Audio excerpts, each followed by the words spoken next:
We got sent this artificial olive tree so we can let you know our thoughts and see what it looks like. What's really cool about this specific tree is that it comes with this moss, which is nice. We've ordered 2 trees in the past and none of them have come with that moss to put into the planter.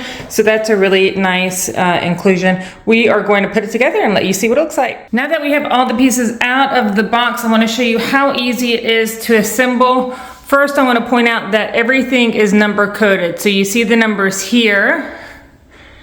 You have the matching numbers here. So all you got to do is match those up and put them together. So let's go ahead and do that.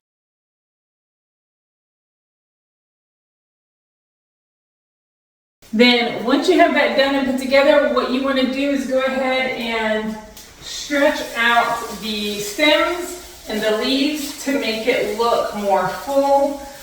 These are wire stems, so they are going to stay in place once you stretch them out. And just fluff up the leaves a little bit. So let's go ahead and do that.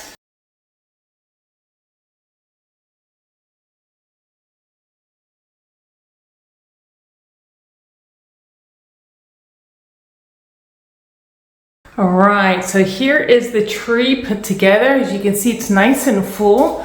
An up-close shot will reveal that it does have the olives, the faux olives. The colors of the leaves are really nice and authentic. We do have a real olive tree on our rooftop, and this is a pretty good imitation. So it is one we would recommend.